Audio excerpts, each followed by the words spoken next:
वक्त ताल ठोके की बहस का समय है, लेकिन बहुत बड़ी खबर इस वक्त आ रही है। लखनऊ में ठाकुरगंज का इलाका है, वहां पर यह बताया जा रहा है कि आतंकवादी घर के अंदर था, वहां से ये फायरिंग कर रहा था। पिछले करीब 1.5 घंटे से ये ऑपरेशन चल रहा था। इस वक्त फायरिंग रुकी हुई है। आपको बता दें, तस्वीरें हम आपको दिखा रहे हैं, लेकिन ये लाइव तस्वीरें नहीं है किसी भी ऐसे ऑपरेशन की जो देश की सुरक्षा को खतरा पहुंचाता हो। उसकी लाइव तस्वीरें नहीं दिखाने का फैसला जी न्यूज़ ने किया है। हम आपको ये सीधी तस्वीरें नहीं दिखा रहे हैं, ये थोड़ी देर पहले की तस्वीरें हैं। आप देख सकते हैं पुलिस के जवान वहां पर मौजूद हैं, एटीएस के जवान वहां पर मौजूद हैं। इसके अलावा कमांडोज को वहां पर उतारा गया है। हाजी कॉलोनी का ये मकान है जहां पर माना जा रहा है कि 2 आतंकवादी छुपे हो सकते हैं। उज्जैन में ट्रेन ब्लास्ट से जुड़े होने की आशंका है इस आतंकवादी के, और एमपी की पुलिस ने सूचना दी थी यूपी एटीएस को, जिसके बाद यूपी एटीएस ने इस मकान को घेर लिया है। अभी खबर यह है कि यूपी के एडीजी क्या कह रहे हैं, आपको सुनवा देते हैं। दलजीत चौधरी, एक हमें इनपुट आज प्राप्त हुआ था कि कुछ सस्पेक्ट्स यहाँ पे छुपे हुए हैं कानपुर में और लखनऊ में। उसी के ऊपर हमारी एटीएस की टीम, उनके सीनियर अधिकारी और सिविल पुलिस उनकी तलाश में गई थी। जो कानपुर में एक अभियुक्त था, सस्पेक्ट था, उसको गिरफ्तार कर लिया गया है। दूसरा जो सस्पेक्ट है वो यहाँ पर लखनऊ में है, ठाकुरगंज इलाके में। उसको अभी मकान को घेरा हुआ है, उसको अनाउंस किया है बाहर निकलने के लिए। अभी वो बाहर नहीं आया है। निश्चित रूप से हम चाहेंगे कि बहुत जल्दी इसमें जो हमारा टेक्टिकल ऑपरेशन है वो इसमें करें, ताकि जो भी सस्पेक्ट अंदर है वो जल्द से जल्द गिरफ्तार हो। कौन है, इसका क्या एज होगी और क्या कहाँ का रहने वाला है, आप किस तरीके से लिंक करते हैं, और अभी कैसे क्या कमांडर्स वगैरह पुलिस ने लगाया, आप लोग ऑपरेशंस को कैसे कर रहे हैं? हमारे हिसाब से ये लखनऊ का ही रहने वाला है, और हमें जो टिप ऑफ मिली है वो बाहर से आई है। और हम ये भी सस्पेक्ट करते हैं कि उसके पास संभवतः वेपन भी है। हमारा पूरा प्रयास रहेगा कि इस ऑपरेशन को जल्द इसके लॉजिकल एंड तक ले जाएं। वही हम, इसलिए सारी हमारे सीनियर अधिकारी मौके पर हैं। कितने लोग हैं इसमें और क्या नाम है इसका, आपको लग रहा है क्या मोटिव हो सकता है इसका यहाँ लखनऊ में? इसका ये चीज़ें तो अब कुछ चीज़ें ऐसे इनपुट्स हैं जो अभी बहुत ज़्यादा शेयर नहीं करूँगा, लेकिन जैसे जैसे ये आगे और डेवलप होंगे हम निश्चित रूप से आपको बताएंगे। हम कह सकते हैं अभी इनिशियली एक बंदा है अंदर, हमारे हिसाब से एक आदमी है। तो वो क्या सुलेमारा के लिए काफी क्लैश कर रहा है, कमांडर्स वगैरह भी आगे जा रहे हैं, कितना घिरा हुआ है? हम कह सकते हैं कि हम सक्सेसफुली, आप लोग कैसे टैक्टिकली आगे जा रहे हैं, कितना उसके साथ में आप लोग को फाइट करना पड़ रहा है पुलिस को? टैक्टिकल ऑपरेशन जिसको बोलते हैं कि सही से घेरना और मिनिमम हानि किसी को भी पहुंचाए, किसी को भी इधर साइड पहुंचाए, उसको गिरफ्तार करना, यही हमारा प्रयास है। और मुझे पूरी उम्मीद है कि इसमें हम सफल होंगे। इसमें और लोग भी हो सकते हैं या आप लोग इसको देख रहे हैं? अभी हम सस्पेक्ट कर रहे हैं कि केवल एक ही व्यक्ति अंदर है। तो ये एक ऐसा भी कहा जा रहा है कि ये क्या कुछ कहीं ट्रेन जो ब्लास्ट हुए थे उससे कहीं लिंक है एमपी वगैरह से? जो इनपुट आया है वो हमें आउटसाइड द स्टेट आया है, और इसके क्या लिंकेजेस हैं, ये कौन सा मॉड्यूल है, किसके साथ इसके ताल्लुकात हैं, ये बातें पकड़े जाने के बाद ही उजागर होंगी। और ये भी सिर्फ एक टिप ऑफ है जिसके ऊपर हम काम कर रहे हैं, और टिप ऑफ बिल्कुल सही है। जिस प्रकार से जो फर्स्ट रिएक्शन उसके द्वारा हुआ है, ऐसा प्रतीत होता है कि टिप ऑफ बिल्कुल सही है। लेकिन अब सफलता असली ये होगी कि हम उसको पकड़ें, उससे पूछताछ करें और सही बात जानकारी करें। आप लोग कैसे समय जिंदा है इसको पकड़ने की कोशिश करें? सुना आपने, यूपी के एडीजी लॉ एंड ऑर्डर बता रहे हैं कि कैसे स्टेट के बाहर से टिप ऑफ आया था, उसके बाद एटीएस ने ये कार्रवाई की है वहां पर, और अंदर ये आतंकवादी घर के मौजूद है, रिहायशी इलाका है। पुलिस लगातार अपील कर रही है, सुरक्षा बल अपील कर रहे हैं लोगों से कि वो अपने घरों से बाहर ना निकलें। अगर आप इस वक्त जी न्यूज़ देख रहे हैं तो हम भी अपने दर्शकों को आगाह करना चाहते हैं कि जिस इलाके में ऑपरेशन चल रहा है, ये लखनऊ के ठाकुरगंज का हाजी कॉलोनी का इलाका है, वहां पर ऑपरेशन चल रहा है। अगर आप उस इलाके में रहते हैं या आसपास हैं तो वहां जाने से परहेज करें, उस इलाके के लोग अपने घरों से बाहर निकलने से परहेज करें। कानपुर से एक संदिग्ध की गिरफ्तारी हुई थी, उसके बाद सैफुल का पता चला, ये बता रहे हैं एडीजी लॉ एंड ऑर्डर। हमारे साथ मनीष शुक्ला इस वक्त आ गए, मेरे सहयोगी जो इस वक्त दिल्ली से जुड़ रहे हैं, इस तरह के मामलों पर खास तौर पे गहरी जानकारी रखते हैं। मनीष, आप, ये अपने आप में एक हैरान करने वाली बात है जब एसटीएफ के आईजी कह रहे हैं कि आतंकवादी के ताल्लुकात आईएसआईएस के साथ हो सकते हैं? जी हाँ, देखिए जो हमारे पास जानकारी आ रही है होम मिनिस्ट्री से रोहित जी, उसमें यह है कि इंटेलिजेंस की तरफ से इनपुट दिया गया था, खास तौर पर साउथ इंडिया के किसी स्टेट ने इनपुट शेयर किया था और ये कहा था कि लखनऊ में कि ठाकुरगंज में सैफुल नाम का एक आतंकी छुपा हुआ है। ये सुबह सुबह ये इनपुट दिए गए थे और इनपुट तब जनरेट हुए थे जब आज उज्जैन में रेल में धमाके हुए थे और ये कहा जा रहा है कि उसका कनेक्शन कहीं ना कहीं इससे हो सकता है, हालांकि अभी इन्वेस्टिगेशन हो रहा है। उसके बाद खास तरीके से इंस्ट्रक्शन दिए गए थे एटीएस को कि उस एरिया में जाएं, एरिया को कॉर्डन ऑफ करें, क्योंकि एटीएस सादे कपड़े में होती है, किसी को भनक ना लगे, क्योंकि वहाँ भगदड़ मच सकती थी, वहाँ पर लोग हो सकता है कि डर जाते काफ़ी, और ऐसे वक्त में कोई सिविलियन कैजुअलिटी ना हो, इसके लिए ज़रूरी था कि वहाँ धीरे धीरे उस एरिया को खाली किया जाए। हालांकि ये सुबह से चल रहा था, मीडिया को काफ़ी देर से पता चला, एरिया कॉर्डन ऑफ कर लिया गया। जब इसके पास एटीएस की टीम गई, जब उन्होंने अनाउंस किया कि तुम सरेंडर करो, तब इसने कहा कि वो शहादत देने आया है, वो मरने आया है और वो सरेंडर नहीं करेगा, क्योंकि उसके पास वेपन है और ये प्लानिंग हो रही है कि उसको किसी तरह पकड़ लिया जाए।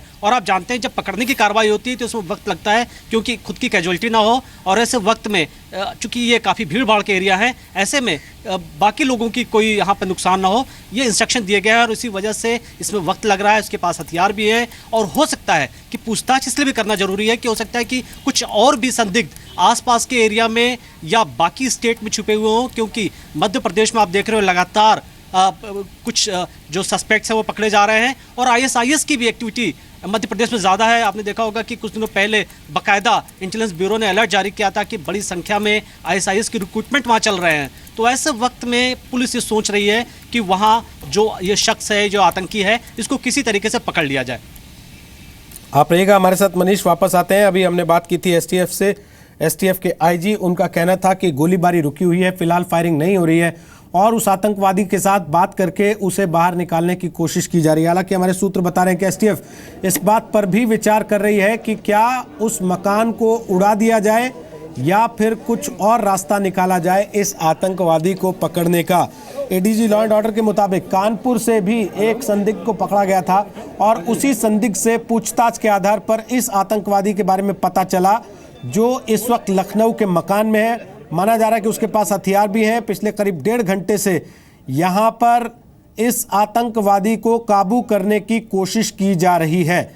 आप जो तस्वीरें देख रहे हैं ये थोड़ी देर पहले की तस्वीरें। आपको बता दें कि सुरक्षा के लिहाज से जी न्यूज़ आपको इस ऑपरेशन की लाइव तस्वीरें नहीं दिखा रहा है। हमारे संवाददाता मौके पर पहुंच चुके हैं, वहां से लाइव टेलीकास्ट की व्यवस्था है, लेकिन हम आपको लाइव तस्वीरें नहीं दिखा रहे हैं सुरक्षा कारणों से।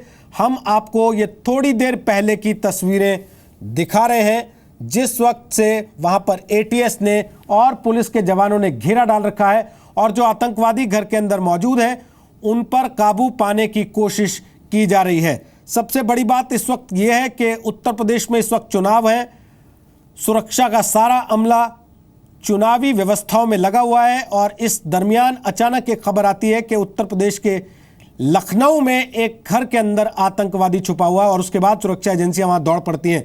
इस आतंकवादी को काबू पाने की कोशिशें इस समय लगातार चल रही हैं, ऐसा बता रहे हैं एसटीएफ के आईजी और उत्तर प्रदेश के ADG law and order Daljit Chaudhary, जिनकी बातचीत अभी आप सुन रहे थे मीडिया के साथ। मेरे सहयोगी मनीष इस वक्त दिल्ली से हमें जानकारी दे रहे हैं। साथ ही आपको बता दूं कि पूर्व डीजीपी विक्रम सिंह उत्तर प्रदेश के, वो हमारे साथ मौजूद हैं लाइव, उनसे हम बात कर सकेंगे। और मेरे 2 सहयोगी अमिताभ पारुल और एक संवाददाता और हमारे, वो पहुंच रहे हैं मौके पर, वहां से सीधी जानकारी आप तक पहुंचाएंगे।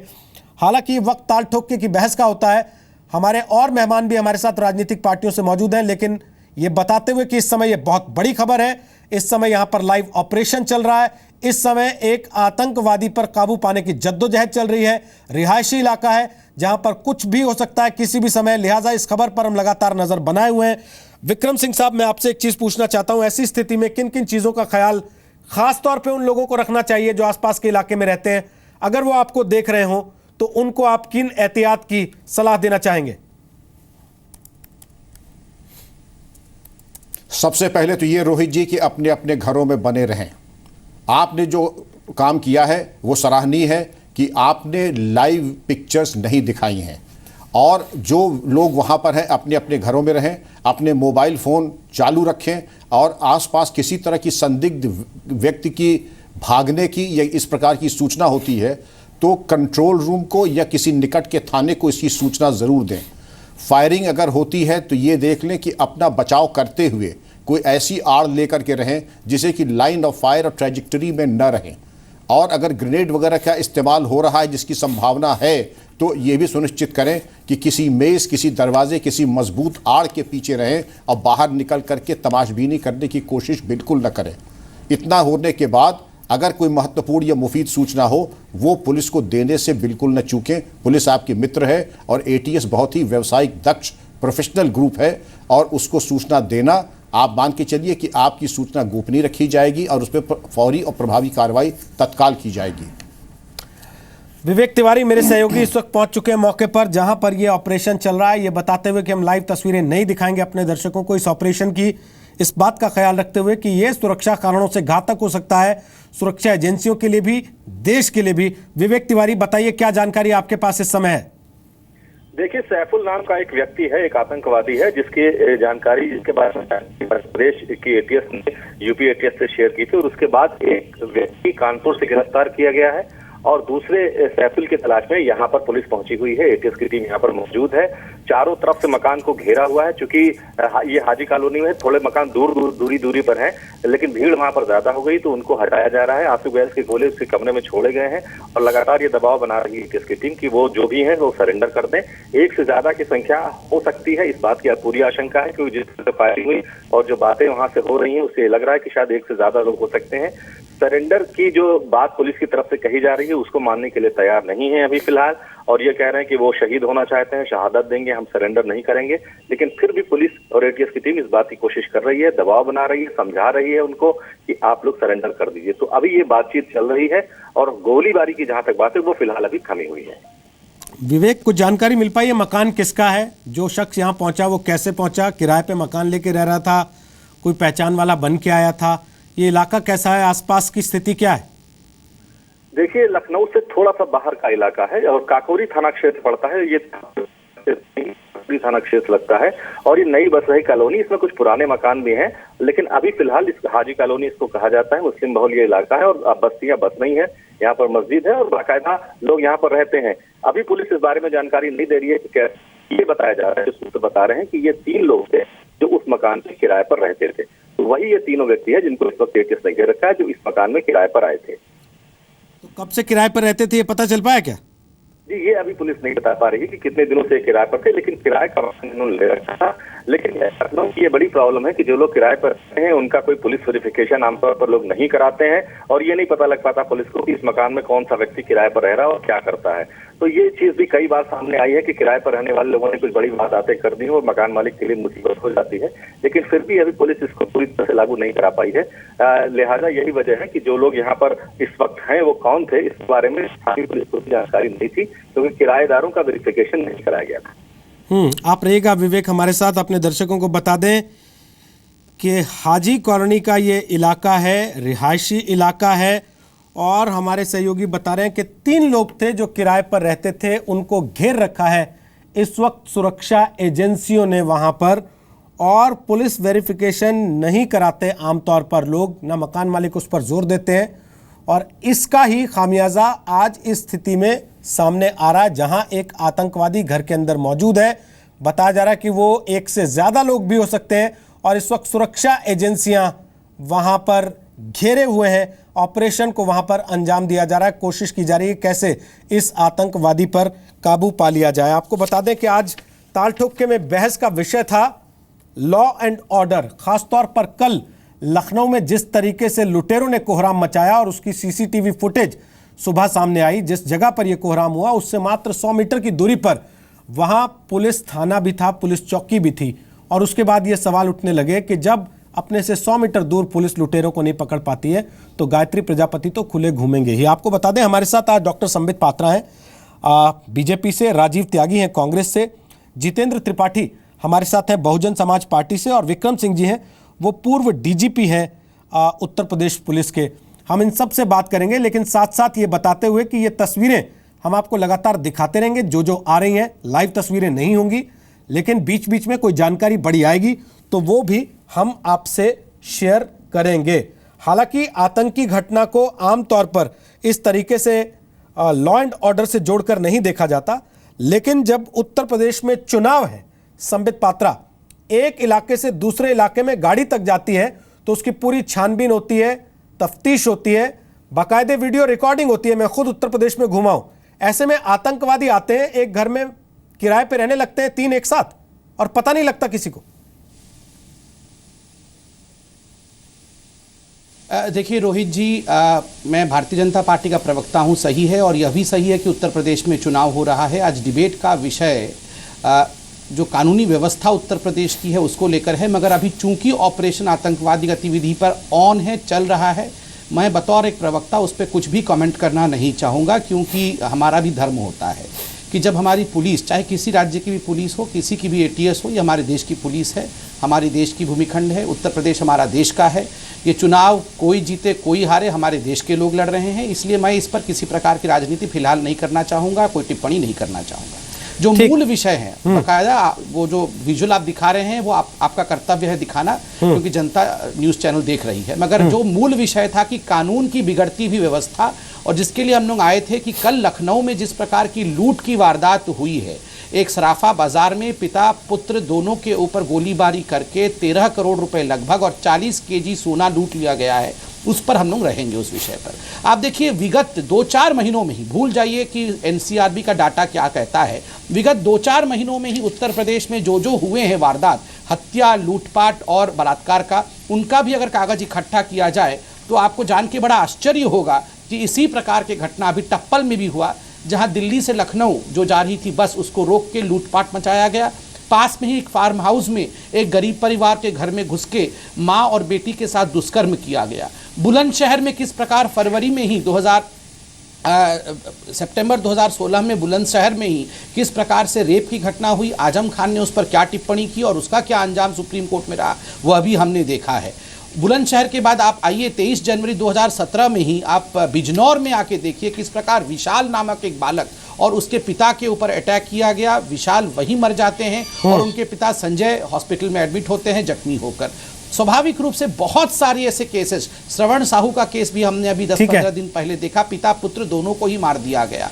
तो स्वाभाविक रूप से एक बहुत बड़ी फहरिस्त है उत्तर प्रदेश में। और आज गायत्री प्रजापति जो कि कैंडिडेट रहे हैं अमेठी से, नाक के नीचे से, चीफ मिनिस्टर के नाक के नीचे से वो नदारत हैं। 17 साल की एक बेटी जिस पे दुष्कर्म करने का आरोप है वह हॉस्पिटल में पड़ी हुई है। सुप्रीम कोर्ट इस पे नाखुश है। सुप्रीम कोर्ट कहती है कि एफआईआर करना पड़ेगा, तब एफआईआर होता है। तो ये सवाल उठता है कि आखिर घड़ी नहीं चल रही है उसका नाजायज फायदा ना उठाएं। कहां जा रही है? घड़ी नहीं चल रही है उसका नाजायज फायदा ना उठाएं। आपने अपने आप को पहले सिक्योर कर लिया कि आज एनसीआरबी के डेटा के बारे में बात नहीं करेंगे, क्योंकि आपको पता है कि जैसे ही आपकी विरोधी पार्टी इस पर बात करने आएगी तो एनसीआरबी का डेटा आपको दिखाएगी और आपके राज्यों की तस्वीर आपके सामने पेश कर देगी। पर राजीव त्यागी, हम लोग अक्सर एनसीआरबी के डेटा में उलझ के रह जाते हैं और मूल प्रश्न पीछे रह जाता है। क्यों होता है ऐसा? देखिए रोहित जी, निश्चित रूप से मैं इस विषय पर इतना ही कहना चाहूँगा कि उत्तर प्रदेश में सन 47 के बाद पूरे देश में ही कहिएगा क्राइम में बेतहाशा वृद्धि पूरे देश में हुई है, जो चिंता का विषय है। निश्चित रूप से इस पे सभी राजनीतिक दलों को बेहतर तरीके से कार्य योजना बना करके कार्य करना होगा, इसमें कहीं कोई संशय नहीं है। एनसीआरबी के डाटों का जिक्र करने के लिए मेरे मित्र ने कहा कि आज विषय नहीं है, हालांकि उन्होंने पूरी राजनीति की अपने पूरे वक्तव्य में। तो मैं सिर्फ इतना ही कहना चाहूँगा, एनसीआरबी का डाटा जो है वो आईना होता है और उस आईने में लगातार 3 साल से मध्य प्रदेश क्राइम में, महाराष्ट्र क्राइम में, राजस्थान क्राइम में लगातार शील्ड जीत रहे हैं और भारतीय जनता पार्टी की गवर्न स्टेट है। क्राइम कहीं भी हो, बहुत स्पष्ट कह रहा हूं, उत्तर प्रदेश से लेकर के नीचे आपके चेन्नई तक और चेन्नई से लेकर के आपके आसाम तक, आसाम से लेकर गुजरात तक क्राइम में कहीं ना कहीं पीड़ित लोग बाग होते हैं और क्राइम कहीं नहीं होना चाहिए। क्राइम को रोकने की, मैंने कहा ना, एक स्पष्ट कहीं ना कहीं समाज के लोगों को भी, राजनीतिक लोगों को भी, प्रेस के लोगों को भी, सबको लेकर के, सबको बैठ करके एक स्ट्रेटजी बनानी होगी कि किस तरह से हम लोग बाग क्राइम की तरफ जो हमारे नौजवान जा रहे हैं उनको कैसे रोकते हैं। उसका तरीका बहुत स्पष्ट है। देखिए, सरकारों को रोजगार के प्रति और जागरूक होना पड़ेगा। रोजगार पर जो वादे सरकार करती है, जैसे मोदी जी ने कहा था कि 2 करोड़ रोजगार हम प्रत्येक वर्ष देंगे, तो निश्चित रूप से 2 करोड़ रोजगार देते तो हो सकता है उत्तर प्रदेश में वो करीब 20 लाख लाख रोजगार आते, क्योंकि 20 करोड़ की जनसंख्या है। तो इस तरह से रोजगार को लेकर के कहीं ना कहीं सरकारों को गंभीर प्रयास करना होगा, चाहे वो स्वरोजगार हो, चाहे वो खुद का व्यवसाय हो, चाहे वो नौकरियां हो, चाहे वो सरकारी नौकरियां हो या प्राइवेट नौकरियां हो, उस पर बेहतर तरीके से हमें काम करना होगा। ये बात निश्चित है कि उत्तर प्रदेश से लेकर पूरे देश में पिछले 20 साल में नौजवान शिक्षा की तरफ चले हैं। शिक्षा की तरफ चलने के बाद बहुत सारे नौजवान, जो चिंता का विषय में जो मैं कहने जा रहा हूं, बहुत सारे नौजवान जो शिक्षित हैं और बेहतर डिग्री प्राप्त कर रहे हैं, वो भी क्राइम की तरफ चल रहे हैं, जो चिंता का विषय है, क्योंकि नौकरियां नहीं हैं और नौकरी जब तक नहीं होंगी जब तक अपने नौजवानों को एक एसेट के रूप में इस्तेमाल नहीं कर पाएंगे। आपको नहीं लगता कि क्राइम को रोकने के लिए एक कदम यह भी होना चाहिए कि जो अपराधी हैं उन पर सख्त से सख्त कार्रवाई हो, कानून अपना काम करता हुआ दिखे? अगर बलात्कार के आरोपी चुनाव के उम्मीदवार मुख्यमंत्री के मंच पर दिखाई देंगे और पुलिस की पकड़ से बाहर रहेंगे, सर, का लास्ट फेज है चुनाव का लास्ट, तो किसको डर रहेगा सर? चुनाव का लास्ट फेज है, कल चुनाव है, कल 40 सीट में चुनाव है। लेकिन मैं बिना डरे, क्योंकि बात कहने के लिए मशहूर हूं और बिना लाग लपेट के लिए बात करने के लिए मशहूर हूं, अब भी एक बात बहुत स्पष्ट कह देता हूं, रेप का आरोपी चाहे वो मोदी जी की कैबिनेट में निहाल चंद जैन रहे हों राजस्थान वाले, चाहे वो गायत्री प्रजापति हों, कोई स्थान नहीं होना चाहिए, कोई स्थान नहीं होना चाहिए। उसका कारण यह है कि औरत की अस्मिता सबसे बड़ी चीज है। यत्र नारस्तु पूजन्ते रमन्ते तत्र देवता, इस अवधारणा का हमारा देश है। इस अवधारणा के देश में राजनीतिक लोगों को इस मंत्र से, इस संस्कृत की उक्ति से सीख लेना चाहिए और निश्चित रूप से मोदी जी को भी ध्यान देना चाहिए था, निहाल चंद जैन पे, अखिलेश जी को भी ध्यान देना चाहिए। आपको याद है ना, आपने चुनाव से पहले कहा था कि गठबंधन हो जाए तो प्रवक्ता का पद छोड़ दूंगा। आज आप 7 फेज डिफेंड कर गए सर। आप हो सकता है अगर सरकार बन जाए तो मंत्री भी हो उसमें। आपको भी बधाई दे रहा हूं, आपको भी मैं आपको बधाई देता हूं एक बात की कि आज आपने बिल्कुल पैनिक क्रिएट नहीं किया और कभी भी आप पैनिक क्रिएट नहीं करते। ये बहुत बढ़िया आपकी पत्रकारिता है। जैसे आतंकवादी गतिविधि चल रही है लखनऊ में और उस आतंकवादी गतिविधि ने जिस तरह से आपने शब्दों का चुनाव किया, मैं सुन रहा था क्योंकि डिबेट में, लेकिन कानों में आपकी मधुर आवाज आ रही थी, तो उस वक्त हम देख रहे थे कि आपका जो चुनाव, शब्दों का चुनाव था, वो बहुत बेहतर था। आतंकवादी गतिविधि में सिर्फ इतना ही कहना चाहता हूं कि देश के जवानों के जज्बे को गतिविधि पे सवाल ही नहीं पूछा, मैं तो कह रहा हूं उस पे बहस करेंगे नहीं, सुरक्षा के लिए संकल्प है। मैं तो कह रहा हूं सर, आतंकवादी गतिविधि पे हम बहस ही नहीं करेंगे। सवाल आपने गोल कर दिया। प्रवक्ता पद की बात उठाई थी, मैं ये कह रहा हूं, मैं बात जवाब नहीं देता हूं। आप कहिए कि आप उस दिन ठीक शब्द नहीं चुन पाए थे, मैं ठीक चुन रहा हूं आज। नहीं, मैं जवाब देता हूं। मैंने ये कहा था कि मैं अगर समाजवादी पार्टी से गठबंधन होता है तो मैं अपना जो है कि ये मानता हूं कि मेरे आकलन में गलती थी और उस गलती को सुधार करने के लिए 8 जनवरी 2017 को मैं अपना त्यागपत्र सौंप चुका था, मैं दे चुका था। लेकिन पार्टी ने मुझसे कहा कि आपकी पार्टी को जरूरत है तो आपको लिहाजा काम करना है। मैं बहुत स्पष्ट आपको बता दूं, क्योंकि मैं AIC से डिबेट कर रहा हूं इस टाइम, तो त्यागपत्र मेरी जेब में नहीं है। चलिए, हम अपने आकलन में गलत, हम आपकी बात पे भरोसा कर लेते हैं, बहुत स्पष्ट, हम आपकी बात पे भरोसा कर लेते हैं। आपने कह दिया, हमने मान लिया। समाजवादी पार्टी, आप जो तथ्य लेके आते हैं सर, हम उनको भी इसीलिए मान लेते हैं क्योंकि आप पार्टी के आधिकारिक प्रवक्ता हैं। एक बात और कहना चाहता हूं, आप जो बात कह देते हैं मान लेते हैं उसको। आपने कह दिया, आपने इस्तीफे की पेशकश की थी, कहना चाहता हूं, हमने मान लिया सर। लास्ट सेंटेंस कहना चाहता हूं मैं आपसे इस विषय पे ये। लेकिन ये मानता हूं और बहुत स्पष्ट मानता हूं, ये समाजवादी पार्टी जो अखिलेश यादव जी के नेतृत्व में है, ये नए क्लेवर की पार्टी है। अखिलेश जी अपराध के विरुद्ध बिल्कुल गंभीर हैं, इसमें कहीं कोई दो राय नहीं है। चाहे वो मुख्तार अंसारी का केस हो, चन्ने बहुत सारे क्रिमिनल अखिलेश जी ने का काम किया है। वो गंभीरता का मखौल खुद उड़ा देते हैं, उस गंभीरता का, जब वो गायत्री प्रजापति के प्रति सॉफ्ट दिखाई देते हैं और उसमें आप डिफेंड नहीं कर पाएंगे, कितनी मर्जी कोशिश कर लीजिए। जितेंद्र त्रिपाठी जी बोलिए, अब आप बहुजन समाज पार्टी क्या कहती है? मैं डिफेंड भी नहीं कर रहा हूं। नहीं, मैं काफ़ी कुछ आज संबित जी ने जो कहा उससे मैं काफ़ी कुछ सहमत हूं और काफ़ी जो बड़े बड़े जो कांड उत्तर प्रदेश में हुए हैं अपराध के, वो इन्होंने गिनाही दिए हैं, उसको रिपीट करने से कोई फ़ायदा नहीं है। लेकिन चर्चा का जो विषय था वो आज शायद लखनऊ पर ज़्यादा केंद्रित था और लखनऊ में एक घटना भी हो गई। तो पहले तो मैं पुलिस को शुभकामनाएं देना चाहता हूं कि वो उसको जल्दी से पकड़ के एक काम ख़त्म हो और कम से कम लखनऊ की जनता को जो है चैन का सांस लेने का मौका मिले। लखनऊ के अगर आप अखबार उठा के देखें पिछले 4 महीने 6 महीने, कोई भी डेट से आप उठा के देखें तो उसमें ये सुर्खियां बनी रहती हैं, ये भरा रहता है कि कहीं चेन स्नैचिंग हो रही, कहीं हत्या हो रही, कहीं लूट हो रही, कहीं कोई काम हो रहा है। उसका सीधा सीधा कारण ये है कि जो राजीव भाई ने अभी जैसे बेरोजगारी की बात की थी, जो आदमी बेरोजगार है वही इन सब घटनाओं की तरफ आकर्षित होता है। और ये घटना करने के बाद जब पुलिस का इकबाल नहीं रहता है, कि उसको पुलिस का कोई खौफ नहीं रहता, वो जाके अपने आका के पैर पकड़ता है। वो आका इस अपराध में शामिल होते हैं, कहीं ना कहीं वो आका बीच में इन्वॉल्व होकर पुलिस केस को डाइल्यूट कर देते हैं। तो इनका हौसला दिन ब दिन बढ़ता जाता है। आज इन्होंने चेन स्नैचिंग की, कल लूट करेंगे, परसों डकैती करेंगे, उसके बाद हत्या करेंगे। यही सिलसिला बदस्तूर उत्तर प्रदेश में जारी है। और लखनऊ की जो घटना संडे को रात में 9 बजे रविवार को जो हुई है, वो इसी की परिणति है। इतना खौफ में सराफा जो व्यापारी है, वो इतना खौफ में है कि उनको लगता है कि अब दुकान ना ही खोले तो बेहतर है। ये तो सराफा व्यापारी की बात हो गई। और भी जो व्यापारी हैं, कभी कपड़ा व्यापारी के साथ कांड हो जाता है, कभी बर्तन व्यापारी के साथ कांड हो जाता है, कभी किसी के साथ कांड हो जाता है। इतना खौफ का माहौल है कि समझ लिए जीना मुश्किल है। शिकायत किससे करें? जिसके पास शिकायत करें वो इस अपराध में इन्वॉल्व है, जिसकी ओर देखें वो इस अपराध में इन्वॉल्व है।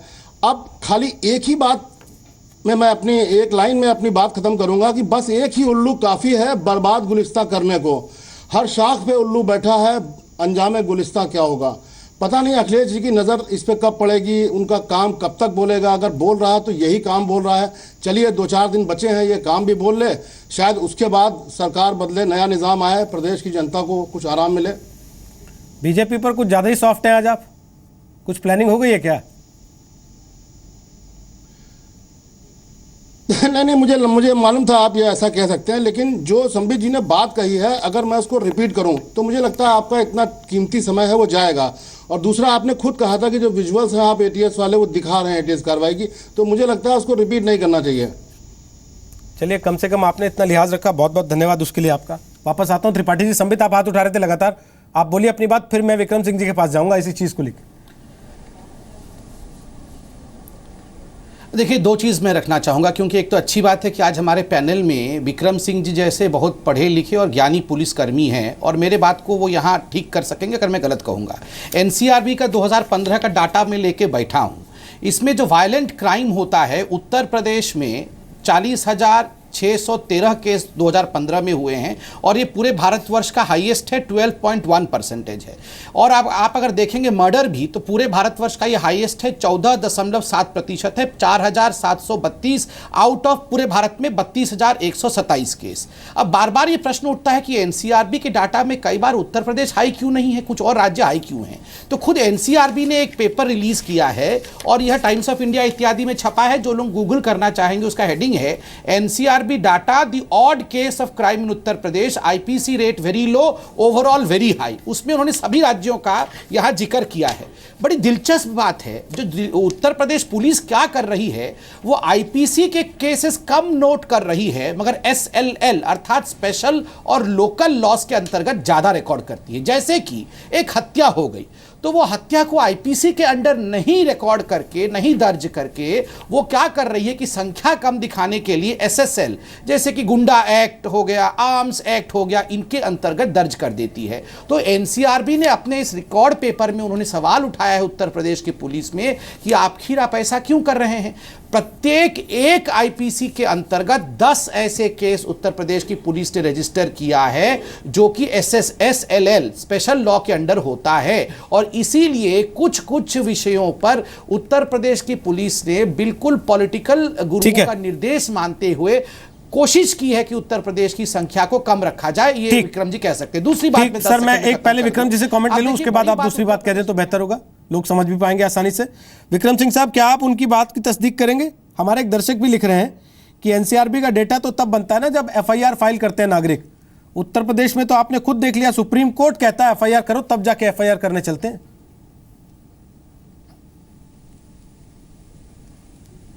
रोहित जी, मैं संबित पात्रा जी की बात को, बहुत सारगर्भित बातें की सभी विद्वान पर, लेकिन संबित पात्रा जी ने जो बातें कही हैं वो महत्वपूर्ण है, विश्वसनीय है, और उसको बहुत गंभीरता से लेना चाहिए, क्योंकि वो बिल्कुल सत्य है। अगर आप बर्गलरी के डेटा पर जाएं, आपको जान करके आश्चर्य होगा कि यूपी में बर्गलरी के फिगर आज के 2016 के या 2015 के उतने ही हैं जितने कि 1980 में थे, और बहुत जल्दी ये फिगर 1908 के बराबर हो जाएंगे। तो क्या हम मान लें कि हमारे यहाँ अंग्रेजों के ज़माने के बराबर अब क्राइम आ गया है, इतना रामराज आ गया है? कदापि नहीं। आपने एफआईआर दरअसल रजिस्टर ही नहीं की। जब रजिस्टर ही नहीं की तो वो डेटा रिफ्लेक्ट कैसे होगा एनसीआरबी में? और डेटा के ऊपर हम बता दें रोहित जी, आईपीएस, इंडियन पुलिस सर्विस नहीं, index of people satisfaction. Data कुछ भी हो, लेकिन अगर जनता संतुष्ट नहीं है, अपने को असुरक्षित मान रही है, हम कोई भी दावा पेश करें, हम कोई भी आंकड़े पेश करें, वो बिल्कुल बेमानी है और निरर्थक है और इसका कोई प्रयोजन नहीं है। जनता अगर अपने को असुरक्षित मान रही है, एक सर्वे भी हुआ था, राजधानी में 70% लोगों ने, महिलाओं ने कहा था कि वे अपने को असुरक्षित अनुभव कर रहे हैं। तो लानत है हमारे 100 नंबर पे, लानत है हमारे 1090 पे, और लानत है हमारे इस प्रकार की।